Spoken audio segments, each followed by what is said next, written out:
This channel does not promote any violent, harmful, or illegal activities. All content provided by this channel is meant for an educational purpose only. লক্ষ্য যখন school service সঙ্গে আছে gateway series অক্সিজোন books. পাশাপাশি এই মুহূর্তে আরেকটা ছবি দেখাচ্ছি আপনাদের এসএফআই এর বিকাশ ভবন অভিযানের ছবি। সেখানেও কার্যত ধুন্ধুমার পরিস্থিতি তৈরি হয়েছে। ইতিমধ্যে দুজন এসএফআই সমর্থককে পুলিশ আটক করেছে। আরো বিস্তারিত পরিস্থিতি জানবো আমাদের সহকর্মী রঞ্জিত আমাদের সঙ্গে রয়েছেন। রঞ্জিত, আমরা যে ছবি দেখতে পাচ্ছি এসএফআই এর একের পর এক নেতা, আমরা দেখতে পাচ্ছি এসএফআই এর আকাশকে পুলিশ গাড়িতে তুলছে। কি ঘটছে সেখানে? ঋতঙ্করকে দেখতে পাওয়া যাচ্ছে। আর কি ঘটছে সেখানে? লক্ষ্য যখন স্কুল সার্ভিস সঙ্গে আছে গেটওয়ে সিরিজ অক্সিজোন বুকস।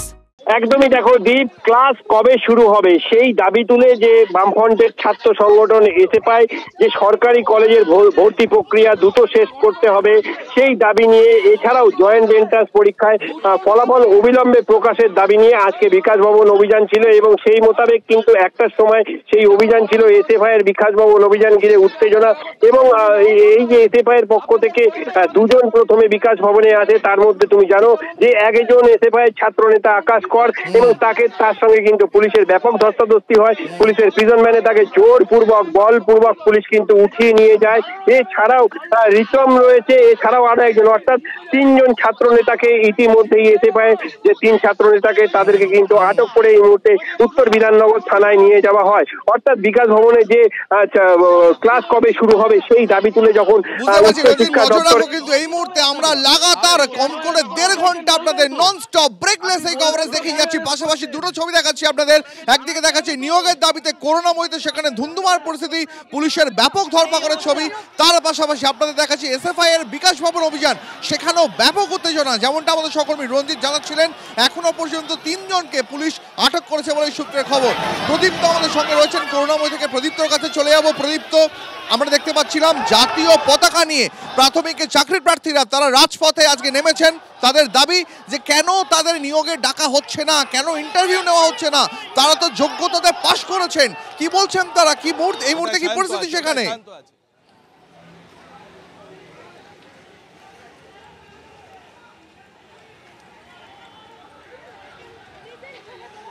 দেখো, তুমি দেখতেই পাচ্ছ যে জায়গাতে তারা অবস্থান করছিল কিছুক্ষণ আগে সায়ন্ত এবং আমরা যে ছবি তুলে ধরছিলাম সেই জায়গা থেকে কিন্তু পুলিশ আন্দোলনকারীদের সরিয়ে দিয়েছে এবং তাদেরকে পিছনের দিকে নিয়ে যাওয়া হচ্ছে। সেখানে বাস রাখা রয়েছে এবং ধরপাকড়ের ছবিটা কিন্তু এখনো ধরা পড়ছে। বিরাট বাহিনী বারংবার আজকে যে দেখা যাচ্ছে যে দেখো করুণাময়ী যে বাস স্ট্যান্ড, সেই বাস টার্মিনালের আশপাশেও যে ভিড়টা রয়েছে সেই ভিড়কেও সরিয়ে দিতে চাইছে পুলিশ এবং পুলিশ, র্যাব, কমব্যাট ফোর্স তারাই কার্যত এই এলাকার দখল নিয়ে রেখেছে এবং পুলিশের তরফ থেকে কিন্তু ক্রমশ সময়ের সঙ্গে সঙ্গে বাহিনীর সংখ্যাও কিন্তু বাড়ানো হচ্ছে এবং এখনো সেই ধরপাকড় চলছে। টানা হেঁচড়া করে পুলিশ তাদেরকে নিয়ে যাচ্ছে। এই ছবিটাই এই মুহূর্তে ধরা পড়ছে এবং বেশ কিছুক্ষণ সময় হয়ে গেল যে কথা তারা বলছিল বারংবার যে তাদের বহু সহকর্মী তাদের যেহেতু দেওয়ালে পিঠ থেকে গিয়েছে, ফলে এরপর তাদের আর কোনো রাস্তা নেই এবং সেই কারণেই তাদের আজকের এই আন্দোলন। পুলিশ গ্রেপ্তার করলেও, পুলিশ আটক করলেও তারা রাজপথ ছাড়বেন না, এরকমটাই তারা বলছেন। এবং তুমি দেখতে পাচ্ছ যে অনেক বাস ইতিমধ্যে একেবারে প্রদীপ্ত, আমরা সেই ছবি দেখাচ্ছি আমাদের দর্শকদের। আমরা একসঙ্গে ফ্রেমে 5খানা ছবি দেখাচ্ছি আপনাদের, দেখাচ্ছি কিভাবে করোনাময়ীতে চাকরি প্রার্থীরা তারা দৌড়চ্ছেন। আমরা তারপর আপনাদের দেখাচ্ছি কিভাবে পুলিশ চ্যাংদোলা করে প্রিজন ভ্যানে তুলছে প্রাথমিক চাকরি প্রার্থীদের। আমরা দেখাচ্ছি পুলিশের সঙ্গে ধস্তাধস্তি চলছে কিভাবে, সেই ছবি দেখাচ্ছি।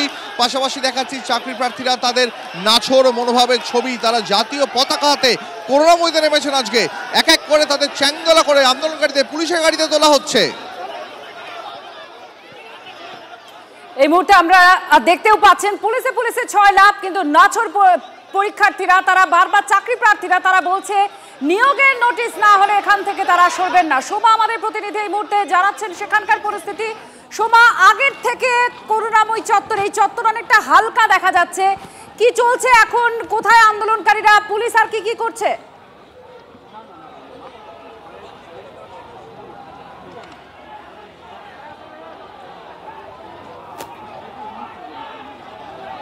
দেখো পুলিশের যে বিশাল বাহিনী, সেই বিশাল বাহিনী এখনো পর্যন্ত রয়েছে। আমরা প্রথম থেকেই দেখলাম যে চাকরির দাবিতে আজকে যারা এখানে চাকরি প্রার্থীরা এসেছেন তাদেরকে কিন্তু এখানে আটক করা হয়েছে, কিন্তু এখনো পর্যন্ত করুণাময়ী এলাকা সেখানে কিন্তু ছড়িয়ে ছিটিয়ে রয়েছে। এখানে চাকরি প্রার্থীরা দেখতেই পাচ্ছ র্যাফ এবং কম্বার ফোর্স, সেই ফোর্সও নামানো হয়েছে। অপরদিকে আমি আমার ক্যামেরা পার্সন মাখনকে বলবো একটু ছবিটা দেখাও। দেখতে পাচ্ছ পুলিশের তরফ থেকে কিন্তু দেখতে পাচ্ছ যারা এখানে চাকরি প্রার্থীরা রয়েছেন তাদেরকে কিন্তু টেনে হিচড়ে নিয়ে যাওয়া হচ্ছে। এই মুহূর্তে সেই ছবি আপনারা দেখতে পাচ্ছেন, টেনে হিচড়ে নিয়ে যাওয়া হচ্ছে চাকরি প্রার্থীদের। চাকরি তারা চেয়েছেন বহুদিন ধরে, প্রায় 3 বছর, কেউ বলছেন 7 বছর ধরে শুধু চাকরির জন্য অপেক্ষা করছেন।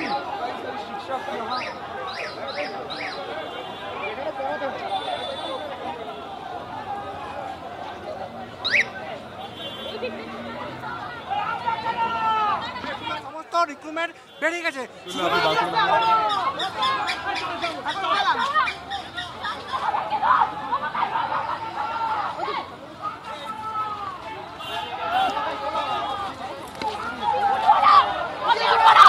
আমাদের দোষ কোথায়? কি বলবেন?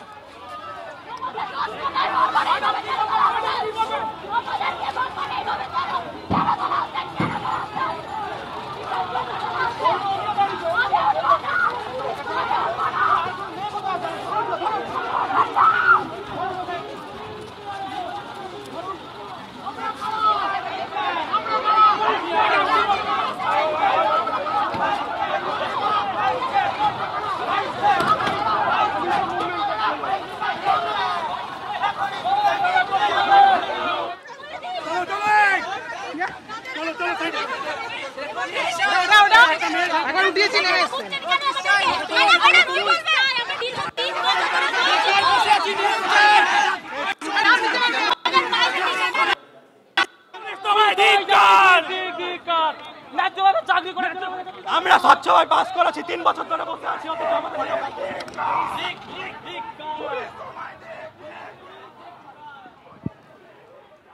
আপনারা শুনলেন পুলিশের সঙ্গে তাদের বচসা। এই মুহূর্তে তারা বলছেন যে একটাই শব্দ বারবার সেখানে শোনা যাচ্ছিল, যে চাকরি প্রার্থীরা তারা বারবার বলছেন যে আমাদের দোষ কোথায়, আমরা পরীক্ষা দিয়েছি, পরীক্ষায় উত্তীর্ণ হয়েছি, দীর্ঘদিন ধরে অপেক্ষায় আছি কবে সেই চিঠিটা আসবে, যেই চিঠিতে আমরা সেই গ্রিন সিগন্যাল পাবো যে আমরা চাকরি পেয়েছি, কর্মক্ষেত্রে যেতে পারবো, কিন্তু সেই চিঠি আসছে না। আর কত অপেক্ষা।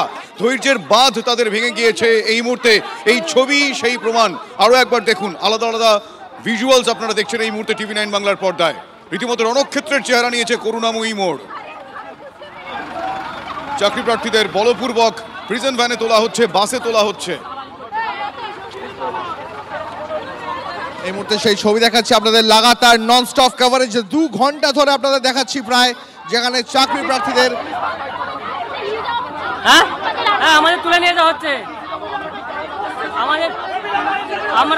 আমরা 2022 সালে 11 ডিসেম্বর প্রাইমারি টেট দিয়েছি, ঠিক আছে? সেখান থেকে আমরা 3 বছর বসে আছি, আমাদের কোনো নিয়োগের কথা নেই। অন্যদিকে সব কিছু নিয়োগ হচ্ছে, সরকার শুধু অফিসে বাহানা দিচ্ছে।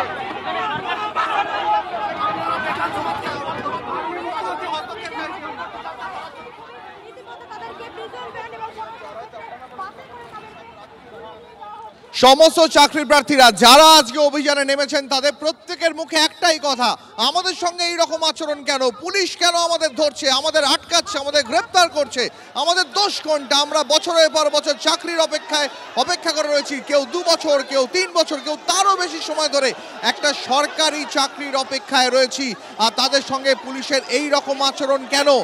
পুরুষ মহিলা নির্বিশেষে ব্যাপক ধরপাকড় এই মুহূর্তে করুণাময়ীতে লাগাতার প্রায় 2 ঘন্টা 120 মিনিটেরও বেশি সময় ধরে নন স্টপ কভারেজ, ব্রেকলেস দেখিয়ে চলেছি আমরা, কারণ টিভি 9 বাংলা মানুষের কথা বলে। এই মুহূর্তে ছবি দেখাচ্ছি আপনাদের, একসঙ্গে 5খানা ফ্রেমে ছবি দেখাচ্ছি।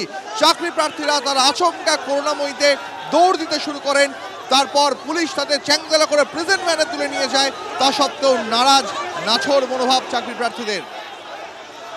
আর এদিকে এসএফআই এর অভিযানেও ব্যাপক উত্তেজনা বিকাশ ভবনে, আরেকটু দূরেই বিকাশ ভবনে, সেখানে এসএফআই এর অভিযান, তারা নিয়োগের দাবি করছেন। রেজাল্ট ক্লাস কবে শুরু হবে এই দাবি, তার সঙ্গে সঙ্গে জয়েন্টের ফল প্রকাশ করতে হবে, এই সমগ্র দাবি নিয়ে তাদের এই আন্দোলন চলছে। এই মুহূর্তে এসএফআই এর অভিযানেও ব্যাপক উত্তেজনা, 2জন এসএফআই এর সদস্যকে পুলিশ নিয়ে গিয়েছে এখনো পর্যন্ত এই খবরই পাওয়া যাচ্ছে। কি উঠে আসছে সেখান থেকে শুনুন।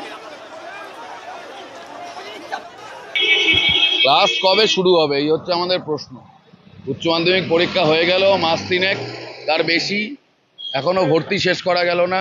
জয়েন্ট এন্ট্রান্স বোর্ডের পরীক্ষা হয়ে গেছে 3 মাস, তার এখনো রেজাল্ট বেরোলো না।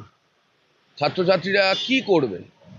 বাংলার জন্য আন্দোলন করছেন মুখ্যমন্ত্রী, অথচ বাংলার ছেলেদের ভবিষ্যৎ ধ্বংস করছেন, বাংলার ছেলেমেয়েদের বাইরের রাজ্যে চলে যেতে বাধ্য করছেন। শিক্ষামন্ত্রীকেই আমরা চিঠি দিয়েছি কথা বলতে চাই বলে, এখন উনি দেখা করবেন কি করবেন না, ওনার হয়ে কেউ করবেন কি করবেন না সেটা ওনারা ঠিক। অভিযান কেন জয়েন্টের ফলাফল বেরোচ্ছে না, কেন রাজ্যের কলেজগুলোতে ভর্তি প্রক্রিয়া থমকে রয়েছে, এই অভিযোগ তুলে আজকে এসএফআই এর অভিযান চলছে বিকাশ ভবনে। সেখানেও ব্যাপক ধরপাকড়। এসএফআই এর নেতৃত্বকে আকাশকে দেখতে পাচ্ছিলাম আমরা, ঋতঙ্করকে দেখতে পাচ্ছিলাম আমরা, এক এক করে তাদেরও প্রেজেন্ট ভ্যানে পুলিশ আটক করে তুলে নিয়ে যাচ্ছে, এমনটাই অভিযোগ করছেন তারা। আর এর পাশাপাশি আরো একটা ছবি লাগাতার ননস্টপ দেখাচ্ছি আপনাদের। নিয়োগের দাবিতে উত্তাল করুণাময়ী এই মুহূর্তে, সেখানেও প্রাথমিক চাকরি প্রার্থীদের তারা এই মুহূর্তে রাস্তায় নেমে আন্দোলন করছেন, সেই ছবি আপনাদের এক টানা দেখিয়ে চলেছি। পুলিশের বিরুদ্ধে ব্যাপক ধরপাকড়। এই খবরের পর দীপ, এই খবরের পাশাপাশি আরো একটি খবর দেখায়। মারাত্মক একটি ঘটনা ঘটেছে মালদায়। গুলিবিদ্ধ দ্বাদশ শ্রেণীর এক ছাত্র। মালদায় গুলিবিদ্ধ দ্বাদশ শ্রেণীর এক ছাত্র, বাঙ্গিটোলা উচ্চ বিদ্যালয়ের ছাত্র আব্দুল শাহিদ। সে গুলিবিদ্ধ হয়েছে। ভরা বাজারে স্কুল পড়ুয়ার বুকে গুলি চালানো হয়েছে। এই মুহূর্তে সেই ছবিও দেখতে পাচ্ছেন। এই ছাত্র এখন ভর্তি রয়েছে হাসপাতালে। বাঙ্গিটোলা উচ্চ বিদ্যালয়ের ছাত্র আব্দুল শাহিদ, তার ভরা বাজারে তার বুকে গুলি করা হয়। মালদার মোথাবাড়ির পঞ্চানন্দপুর বাজারে শুট আউটের ঘটনা। সুব্রতোষ আমাদের প্রতিনিধি সঙ্গে রয়েছেন। সুব্রতোষ, কি হয়েছে ঘটনা? পুলিশ আটক করেছে কাউকে? দেখো, এখনো পর্যন্ত কেউ গ্রেপ্তার হয়নি। পুলিশ এই ঘটনা তদন্ত করছে। ইতিমধ্যে যেটা সবথেকে বড় বিষয় বলতেই হয় যে যার বিরুদ্ধে অভিযোগ সে হচ্ছে রাজ শেখ। রাজ শেখ একজন তৃণমূলের সক্রিয় কর্মী এবং বিভিন্ন তৃণমূলের বিভিন্ন রাজনৈতিক যে সমস্ত প্রোগ্রাম থাকে, কর্মসূচি থাকে তাতে তাকে সর্বক্ষেত্রেই দেখা যায় এলাকায়। এবং শুধু তাই নয়, ব্লক সভাপতি ফিরোজ খানের তিনি ঘনিষ্ঠ সহচর এবং ব্লক সভাপতি যিনি রয়েছেন ফিরোজ খান, তার সঙ্গে বিভিন্ন ভরা বাজার, যেখানে বাজারে লোকজন উপস্থিত রয়েছে, একজন পড়ুয়াকে সে গুলি করে চলে গেল।